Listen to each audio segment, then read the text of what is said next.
Hello, everybody. Welcome back to another episode of the Wellness Farmer Podcast.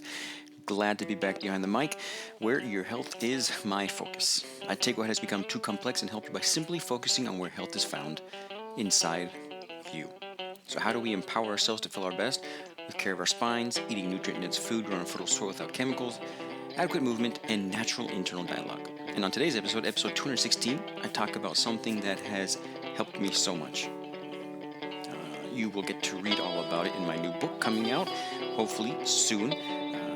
I talk about gardening again, but in this time I talk about how it is more than just nutrient-dense food on your plate after harvest, but the whole process is actually therapeutic.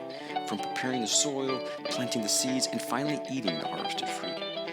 I really hope you guys enjoy this one because this stuff is just plain awesome, and I think vitally important to who we are as humans. So hopefully you enjoy this episode. Today's actually September 6th, 2019, and I am Ben Page, your host. All right, before I get into the main content, as always, I have a couple things I want to go over for all those new listeners and for those old listeners that seem to forget. If you haven't joined my email list, please do that. You get free chapters of my first book, The Four Pillars of Health, and also a couple of other articles that will help you just find better ways to improve your overall health. That's at pastoralsveredesfarm.com, where you can join my email list, and also you'll never miss an episode. So each time I send out an episode of this podcast or a new episode of my YouTube channel show, which is called Huerta Urbana, you'll get those. So I always send those out too, so never miss any of those, and you'll also get some free stuff. And if you like what you read from my book, The Four Pillars of Health, and you haven't got your own copy yet, that's available at Amazon.com or at my webpage, Pastors Better This Farm. You can also get it there. I'm on Instagram, so PenPageDC. That's the best place to find me. So if you want to get a hold of me, you can get. There's the best place. I probably check that. I try to check that once a day. And then email too. I try to check that once a day. Also at pastorsverdesarrobe, at pastorsverdesfarm at gmail.com. Sorry about that. And before I get into the main content, so there's two ways you can help me. First of all, hopefully you're getting something out of this, and you would like to actually help me. But so if you're getting anything out of this podcast or everything that I do, that I put out there, if you're getting anything out of it, if you're becoming healthier, a better person, hopefully we're all becoming better people as the time goes on. But if you get something out of this podcast and you want to bring something back to me, go to my webpage, Pastor Verde Farm, and on the right there's a button that takes you to a place called Patreon. And there at Patreon you can actually help me out just a little bit. Of course, if you're getting help by listening to this. So if you're getting help from this, go to patreon.com and look for Ben Page, or pastorverdesfarm.com and click on the button on the right that takes you straight to Patreon. And if you want to work one-on-one with me, that's the best way to reach your health potential, is working one-on-one with me.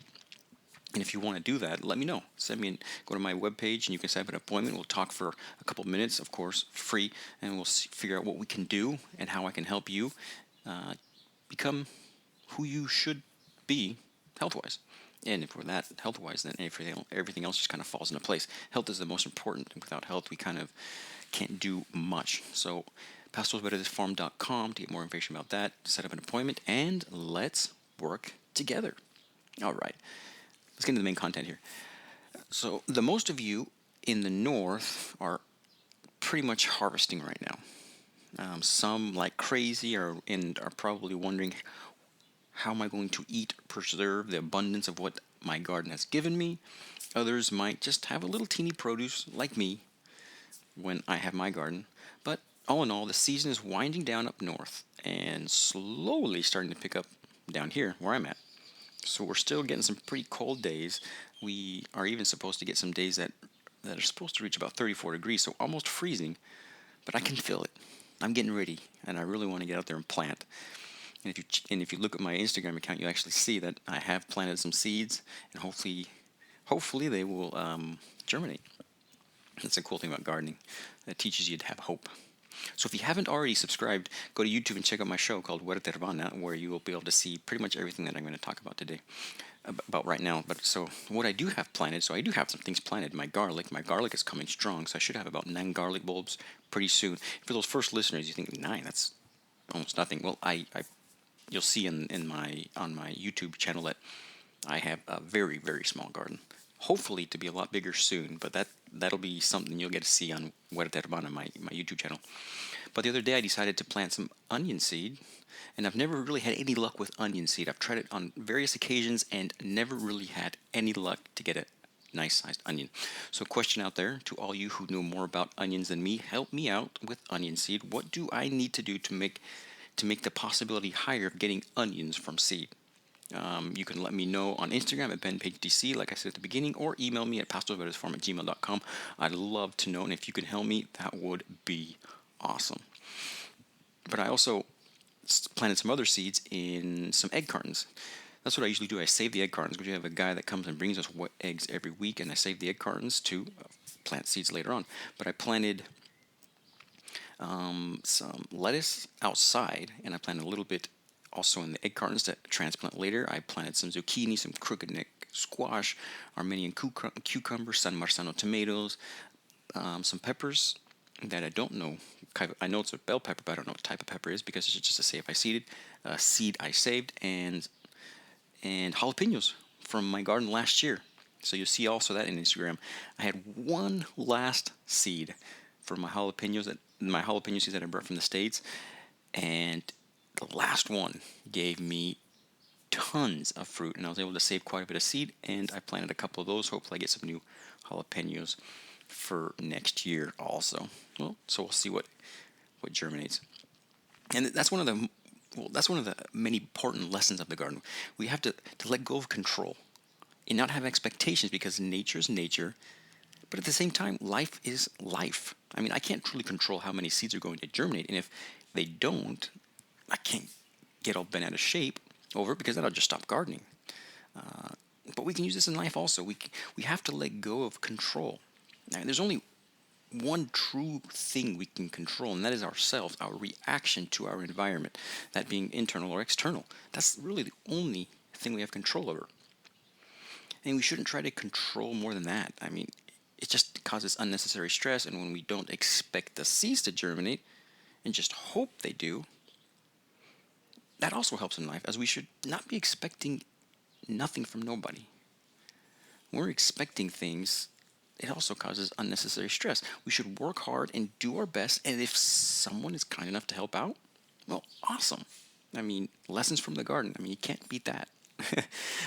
But as I said in the beginning, I'm in the process of writing my second book and would love your help with it. I'm forming, I guess you can call, a launch group that would like to help me out with this book, and of course I will help you out also. It's not just you help me out. My intentions are always win-win. So let me know if you'd like to help me out. Get hold of me on Instagram at BenPageDC. But this book is a lot more focused on one topic. Those that have read my first book know that it is a book on my philosophy of health and how to reach that health. It's broad because it's health in its totality. It's a philosophy to live by, which for the majority of people it's paradigm shifting, because it's something completely new for the majority of people that have been brought up in Western medicine. But the new book, which should be out hopefully by the end of the year, is focused on our health and the soil. So it focuses on how the soil and the activities we do with soil affects our health in a very positive way. And I'm really excited about it. There's just more and more evidence that playing in the dirt is not just good for us, but vital to our health. And to be able to write about that using experiences from my life is truly a blessing. I just sent out a chapter to some people to have them read, and what one of wrote me back about what they thought about the chapter almost brought me to tears. I mean, it was so awesome to read that, and I just read it today. It was so cool. So I'm really excited about this. I mean, so something you're going to hear about in the book is how playing in the dirt, some call it gardening, is a therapy for the mind also. So it isn't just physical or physiological, but it's psychological also. And really, the beauty of it all is that everything is intertwined. So the physical with the psychological, and the psychological with the physiological, it's all intertwined. And as we garden, we get to see all of those ways to become a better person. So gardening is a form of meditation, a way to calm the mind, a way to be here now in the present, not worrying about the past or anxiously waiting the future, as many people, I'm included, do. It's a way to focus in on the now. Who would have thought? You don't need to find a nice pillow and sit cross-legged while you control your breathing to get that awesome benefit of meditation. You can do it while you are playing in the dirt. Also, as meditation continues to come into the forefront as this great lifestyle to improve one's health, the word mindfulness has become more and more popular. Mindfulness is probably one of the better ways to feel the present, to feel it. It's a beautiful way to focus on the beauty inside and outside of you. And what better way to be mindful than in the garden, where you are experiencing so much with all five senses? But as I learn, and most importantly, try to live it, it isn't just the being in the moment, being mindful of your surrounding, but being grateful for them, for each and every one of them.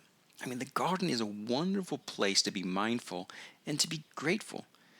And with all the stresses of the world, it's becoming harder and harder to become grateful. I mean, in the garden, we get to be mindful and grateful using all five senses. It isn't just being grateful for the soil, but while digging through the soil with our bare hands, we can feel it and be mindful of it.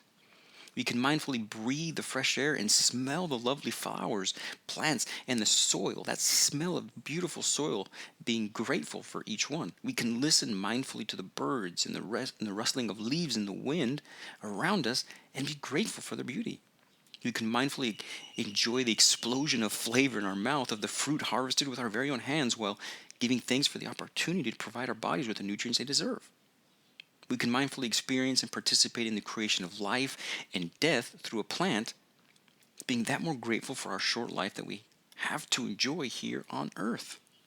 To tell you the truth, I'm so grateful for the small little planter box garden I have, where I can dig my hands in homemade compost, where I consciously plant each seed hoping for a bright future of harvestable fruit. And I'm so grateful for potable water that allows me to water my plants when there isn't enough rain. I'm grateful for the rain when it falls. I'm grateful for the ability to save seed. I'm grateful for the strength and the health to be able to grab a shovel and dig in the dirt around me. I'm grateful for the sun that gives life to the plants that I nurture. I'm incredibly grateful for the opportunity that I have to share this information with all you that are listening. I mean, I'm grateful for people that came before me and left their words written for me to read and help me understand better what is truly important. For example, I'll give you the words of Seneca. It's a quote from his moral letters. The founder of the universe, who assigned to us the laws of life, provided that we should live well, but not in luxury.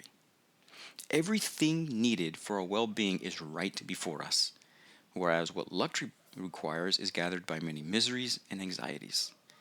Let us use this gift of nature and count it among the greatest things. So I think we can use gardening a little different. Yes, there are moments of lots of work. Sometimes it might even feel like the harvest is too much, which is a good problem to have. But what I believe will help us all in our gardening is using the garden for more than just planting nutrient-dense food. Let's use it to its full health potential. Let's allow the garden to be our guide in gratitude and one of the tools we have to let the worrying of the past stay in the past, put the anxiety of the future in perspective, and focus and enjoy right now. Hopefully with your family and your friends next to you, because it's a beautiful place to do it. This is something that I'm going to be writing about. Of course, it's going to be a lot more intense in the book, and it's going to talk a lot more about my experience with it. So it's not just how can actually help you, but I take some of my personal experiences and throw it in there too to make it just a little bit more personal. And it's really been exciting and difficult to write about my life, but hopefully it helps somebody out there. But before I end, remember, don't forget to take a picture of your screen and share it on Instagram, tagging me at BenPageDC, and I'll tag you right back so we can share and get to know each other. And of course, if you like this episode and you think someone can get something out of it, please share it to those guys and girls that you think they could get something out of it. And before I go, you guys are awesome. So I'll see you next time. And as always, let's live our lives just a little bit better, one episode at a time.